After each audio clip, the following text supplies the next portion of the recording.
ನಿಮ್ಮ ಅಕ್ಕ ಯಾರ ಮಾತು ಕೇಳೋ ಪರಿಸ್ಥಿತಿ ಇಲ್ಲ ಸ್ವರೂಪ್. ಅವ್ರಿಗೆ ಈಗ ನನ್ನ ಈ ಮನೆಯಿಂದ ಹೊರಗೆ ಕಳ್ಸೋದು ಎಲ್ಲದಕ್ಕಿಂತ ಮುಖ್ಯ ಆಗಿದೆ.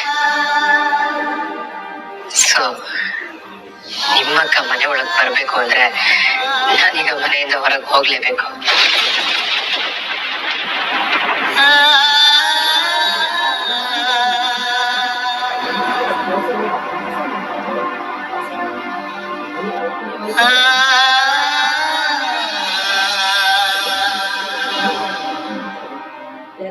ಸಾಯ್ತಕ್ಕ, ಕಳ್ಳ ಮನೆ ಬಿಟ್ಟು ಹೋಗ್ತಿದ್ದಾನಂತೆ. ಬೇಡ ಅಂತ ಹೇಳಕ್ಕ ಪ್ಲೀಸ್.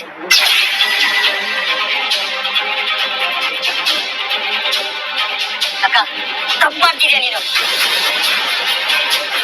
ನಿನಗೆ ಕಳ್ಳ ಏನು ಅಂತ ಗೊತ್ತಿಲ್ಲ, ಅದಕ್ಕೆ ಹೀಗೆಲ್ಲ ಮಾಡ್ತೀನಿ. ನೋಡು, ನಾನು ನಿನಗೆ ಇವತ್ತೆಲ್ಲಾನು ಹೇಳ್ತೀನಿ.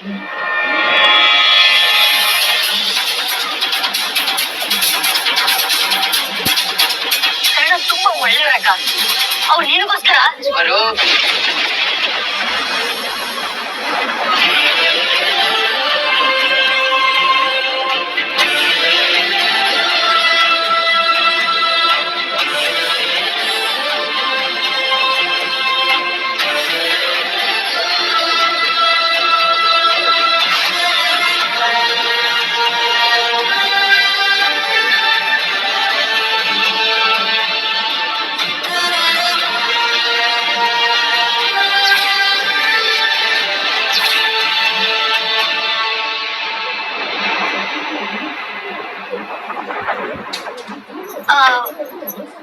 ಕರ್ಣ, ಎಲ್ಲಿ ಹೊರಟಿಯಪ್ಪ? ಹೋದ್ಸಲದ ಹಾಗೆ ಬೇಗ ವಾಪಸ್ ಬಂದ್ಬಿಡ್ತೀಯ ತಾನೆ?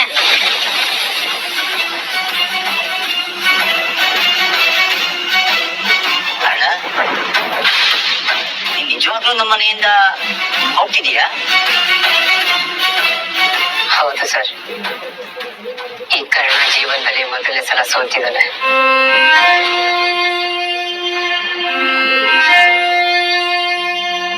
ಏನ್ ಮಾಡೋದು, ನನ್ನ ಸೋಲಲ್ಲಿ ಕೆಲವು ನೆಮ್ಮದಿ ಇದೆಯಲ್ಲ.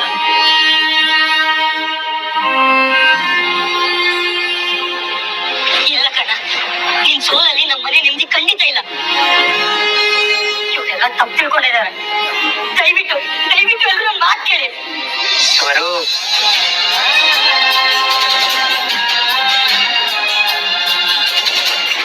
ಸುರಿಯೋ ಮಳೆ ಒಂದಷ್ಟು ಜನರ ಕಣ್ಣಿಗೆ ಜೀವ ಕೊಡೋ ತಾಯಿಯ ಕಾಣುತ್ತೆ. ಇನ್ನು ಕೆಲವಷ್ಟು ಜನರಿಗೆ ಪ್ರವಾಹ ತರಿಸೋ ಪ್ರಳಯ ಅಂತ ಕಾಣಿಸುತ್ತೆ. ಏನ್ ಮಾಡೋದು, ಈ ಬದುಕು ಇರೋದೇ ಹಾಗೆ ಅನ್ಸುತ್ತೆ.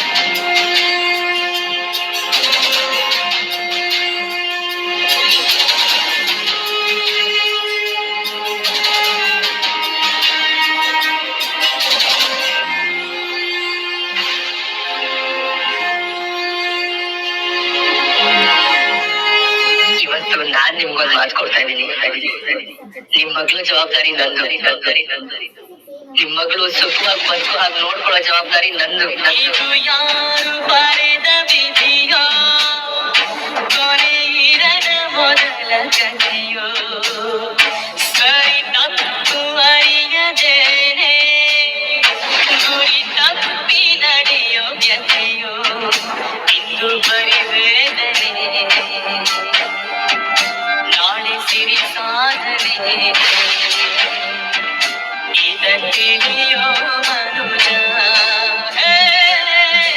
ಇದು ಯಾರು ಬರೆದ ವಿಧಿಯೋ, ಕೊನೆ ಇರದ ಮೊದಲ ಕಥೆಯೋ.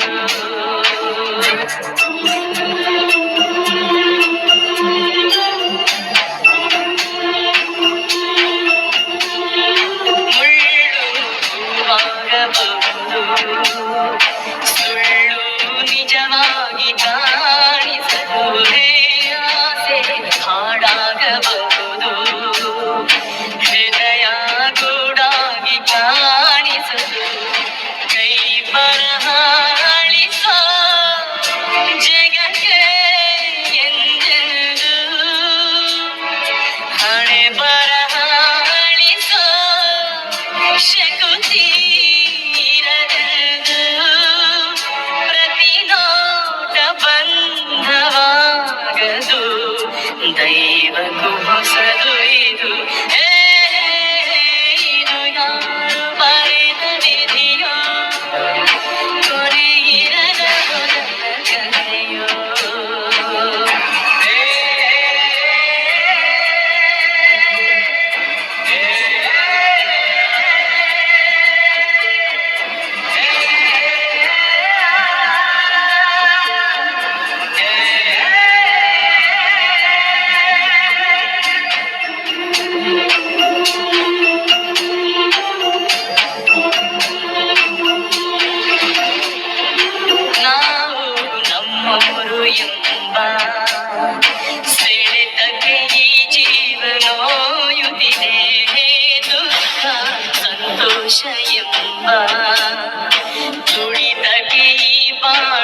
ಗೊತ್ತು.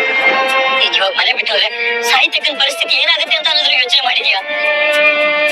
ಅಮ್ಮ ಗ್ರೀಷ್ಮ ಇಬ್ರು ಸೇರ್ಕೊಂಡು ಸಾಹಿತ್ಯಕ್ಕನ ಹುಡುಗ ಮುಕ್ಕ ಬಿಡ್ತಾರೆ. ಸಾಹಿತ್ಯಕ್ಕ ಮತ್ತೆ ನೋವು ಅನ್ಭವಿಸೋದನ್ನ ನನ್ ಕೈಯಲ್ಲಿ ನೋಡಕ್ ಆಗಲ್ಲ ಕಣ. ಸಾಹಿತ್ಯವ್ರಿಗೆ ಏನು ತೊಂದರೆ ಆಗಲ್ಲ ಸ್ವರೂಪ್. ನಾನು ಈ ಮನೆಯಿಂದ ಹೊರಗೆ ಹೋಗ್ತಿದ್ದೇನೆ ಹೊರತು ನನ್ನ ಉದ್ದೇಶದಿಂದ ಹಿಂದೆ ಸರಿತಿಲ್ಲ. ಈಗ್ಲೂ ಸಾಹಿತ್ಯ ಅವ್ರ ಬದುಕನ್ನ ಸರಿ ಮಾಡೋದು, ಅವ್ರಿಗೆ ತೊಂದರೆ ಆಗ್ದಿರೋಗ್ ನೋಡ್ಕೊಳ್ಳೋದು ನನ್ನ ಜವಾಬ್ದಾರಿ. ಆದ್ರೆ ಇನ್ನು ಮುಂದೆ ಈ ವಿಷಯದಲ್ಲಿ ನನಗೆ ನಿನ್ ಸಹಾಯ ಬೇಕು ಸ್ವರೂಪ್. ನಾನು ಏನ್ ಸಹಾಯ ಬೇಕಾದ್ರೂ ಮಾಡಕ್ ರೆಡಿದ್ದೀನಿ ಕಣ. ಆದ್ರೆ ನೀನೇ ಮನೇಲಿ ಇಲ್ಲ ಅಂದ್ರೆ ನಾನು ಏನು ಮಾಡಕ್ ಆಗಲ್ಲ. ಆಗುತ್ತೆ ಸ್ವರೂಪ್. ನೀನೇ ಇನ್ನು ಮುಂದೆ ಈ ಮನೆಯಲ್ಲಿ ಸಾಹಿತ್ಯಂಗೆ ಏನು ತೊಂದರೆ ಆಗದಿರೋ ಹಾಗೆ ನೋಡ್ಕೋಬೇಕು. ನೀನು ಹೋಗ್ಲೇಬೇಕಾ ಕಣ? ಹೌದು ಸ್ವರೂಪ್, ನಾನು ಹೋಗ್ಲೇಬೇಕಾಗಿದೆ. ಆದ್ರೆ ನೀನು ನನ್ನ ಕಣ್ಣಾಗಿ ಈ ಮನೇಲಿ ಇರ್ಬೇಕು.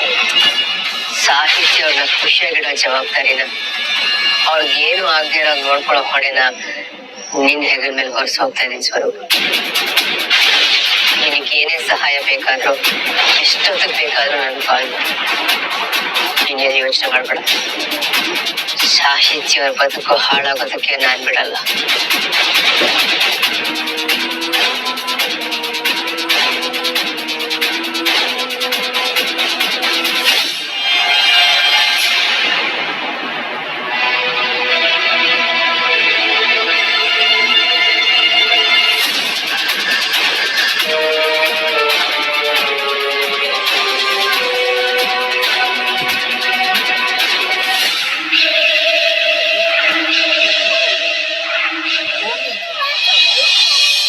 ಸಾಧ್ಯ ಆಗಿರೋದನ್ನ ಮಗಳು ಮಾಡಬಿಟ್ಟು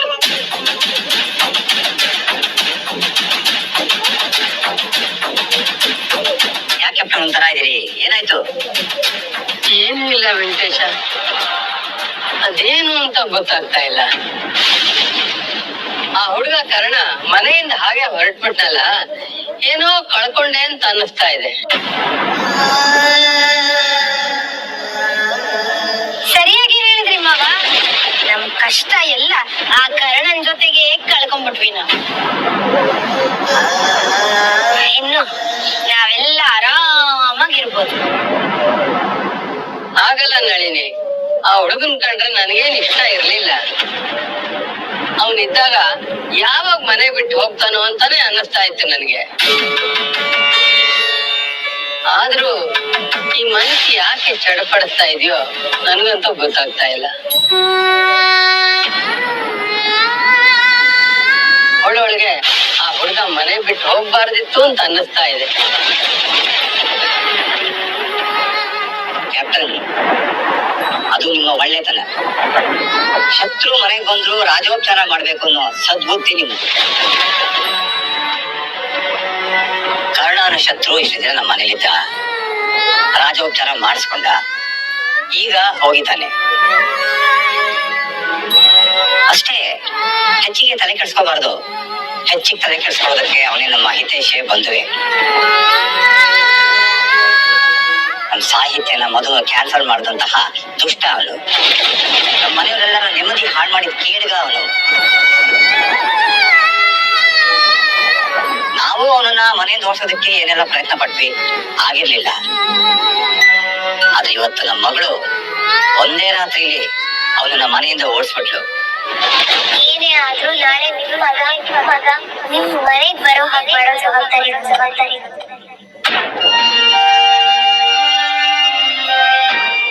ಇದು ನಾನ್ ನಿಮಗ್ ಮಾಡ್ತಿರೋ ಪ್ರಾಮಿಸ್.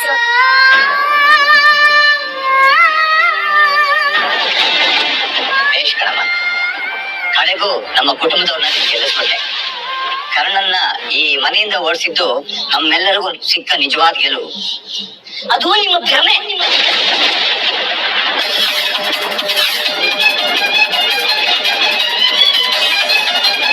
ಕರಳೆಲ್ಲ ಈ ಮನೆಯಿಂದ ಹೊರಗೆ ಕಳಿಸಿ ಗೆದ್ವಿ ಅಂತ ಎಲ್ಲರೂ ಬೀಕಿದಿರಲ್ಲ, ಇದು ಗೆಲುವಲ್ಲ. ಅಂತ ಮನುಷ್ಯನನ್ನ ಮನೆಯಿಂದ ಆಚೆ ಹಾಕಿದ್ದು ನಮ್ಮ ಸೋಲು, ಸೋಲು.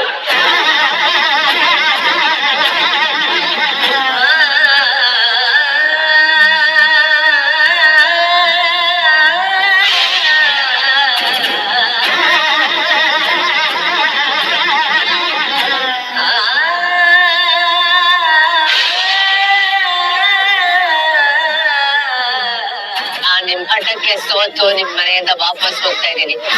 ಮನೆಗ್ ವಾಪಸ್ ಬನ್ನಿ. ಸಾಹಿತ್ಯಗೆ ಏನು ತೊಂದ್ರೆ ಆಗದೆ ಇರಂಗೆ ಕರ್ಕೊಂಡ್ಬರೋ ಜವಾಬ್ದಾರಿ ನಂದು ಅಂತ ನಾನು ಮಾತು ಕೊಟ್ಟಿದ್ದೀನಿ. ಮಾತನ್ನಾದ್ರೂ ಉಳಿಸ್ಕೊಳ್ಳೋದಕ್ಕೆ ಅವಕಾಶ ಮಾಡ್ಕೊಡಿ.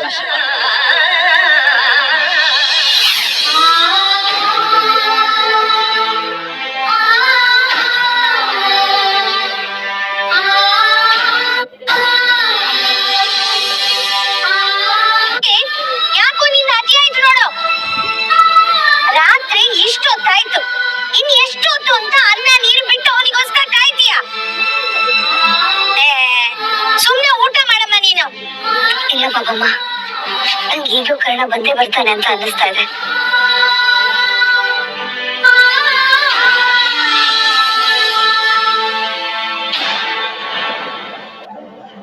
ಇಷ್ಟೊತ್ತ ಮೇಲೆ ಅವನ್ ಯಾಕೆ ಬರ್ತಾನೆ ಅರುಂಧತಿ?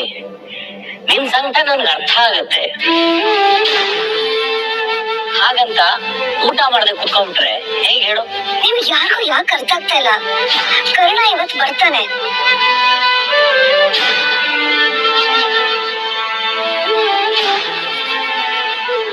ಇನ್ಮೇಲೆ ಎಲ್ಲಿ ಬರ್ತಾನೆ ಅದಕ್ಕೆ ಬರಕ್ ಸಾಧ್ಯನೇ ಇಲ್ಲ.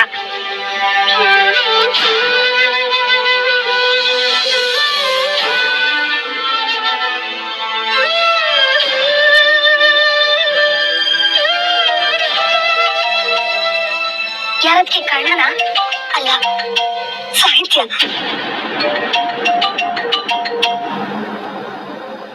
ಹಲೋ ಸಾಹಿತ್ಯ. ಹಲೋ, ನಮಸ್ತೆ ಮೇಡಮ್. ನಮಸ್ತೆ, ಹೇಳು. ಏನಿಲ್ಲ ಮೇಡಮ್, ನಾನ್ ನಿಮಗ್ ಮಾತು ಕೊಟ್ಟಾಗೆ ನಿಮ್ ಮಗ ಕರ್ಣ ನಿಮ್ ಮನೆಗೆ ವಾಪಸ್ ಬರ್ತೀಯಾನೆ. ಸಾಹಿತ್ಯ, ನಿಜ ಹೇಳ್ತಿದ್ಯಾ?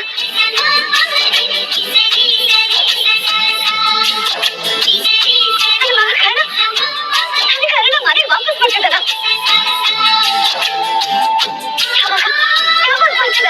ಈಗಷ್ಟೇ ಹೊರಟಿದ್ದಾರೆ ಮೇಡಮ್, ಇನ್ನೇನ್ ಬಂದ್ಬಿಡ್ತಾರೆ ಅನ್ಸುತ್ತೆ.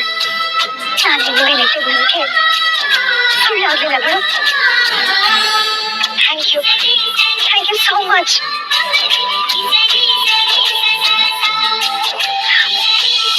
ನೀನು ಇವತ್ತು ನನಗೆ ಮಾಡಿರೋ ಉಪಕಾರ ತುಂಬಾ ದೊಡ್ಡದು. ನಾನು ಯಾವತ್ತೂ ಬರೆಯೋದಿಲ್ಲ. ಅಯ್ಯೋ, ಹಾಗೆಲ್ಲ ಹೇಳ್ಬೇಡಿ ಮೇಡಮ್. ಅಮ್ಮನ ಬಳಿಗೆ ಮಗ ಹೋಗೋದು ಸ್ವಾಭಾವಿಕ ಅಲ್ಲ. ಇದ್ರಲ್ಲಿ ಉಪಕಾರ ಏನ್ ಬಂತು? ನಿಮ್ಮ ಆಸೆ ಆಗಿ ನಿಮ್ ಮಗನ್ ಬರ್ತಡೇನ ಚೆನ್ನಾಗ್ ಮಾಡಿ. ಸರಿ ಸಾಹಿತ್ಯ, ನನಗೆ ಮತ್ತೆ ಫೋನ್ ಮಾಡ್ತೀನಿ. Thank you. ಏನಂತೆ? ಕನ್ನಡ ಮನೆಗೆ ಬರ್ತಿದಾರಂತೆ.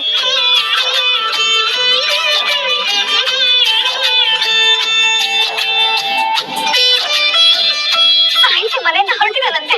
ಅಂದ್ರೆ ನಮ್ ಕನ್ನಡ ಸಾಹಿತ್ಯ ಎದುರುಗಡೆ ಸೋತೋದ? ಅದ್ ಹೇಗ್ ಸಾಧ್ಯ? ಅದಕ್ಕೆ ಸೋಲು ಗೆಲುವಲ್ಲ, ಸೈನಿಗೆ ಗೆಲುವ ನಿಜ. ಕನ್ನಡ ಮನೆಗೆ ಬರ್ತಿದ್ದಾನೆ, ಖುಷಿ ಪಡೋಣ.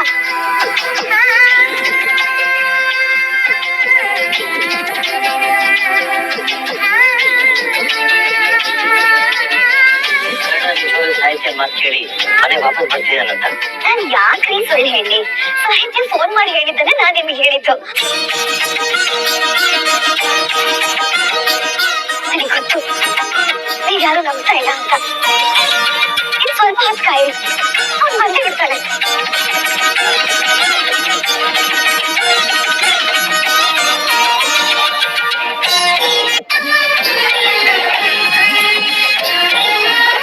ನಾನೇ ಮಾಡಿಸ್ತೀನಿ. ಪಾಪಕ್ಕೂ ಬನ್ನಿ ಬೇಗ. ಬಂದೆ. ಈಗಿನ ಸಂಭ್ರಮನೋ ಸಂಭ್ರಮ. ಎಷ್ಟೊತ್ತಿಗೆ ಬರ್ತಾನೋ ಏನೋ.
ಸೋತ್ಬಿಟ್ಟೆ. ಜೀವನದಲ್ಲಿ ಮೊದಲನೇ ಸಲ ಸೋತ್ಬಿಟ್ಟ ಅಮ್ಮ.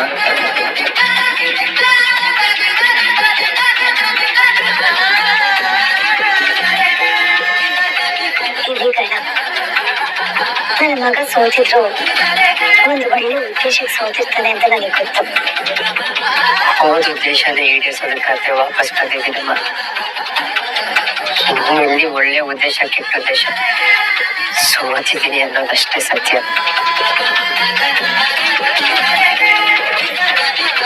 ಹೋಗಿ ಬಿಡು ಕಳ್ಳ, ಸುಸ್ತಾಗಿರ್ತೀಯ, ನಾವು ಊಟ ಮಾಡುವಂತೆ.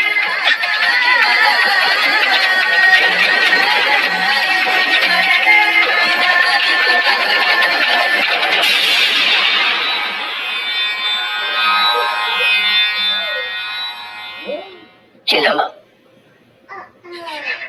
ನನಗೆ ಹಸಿವಿಲ್ಲ.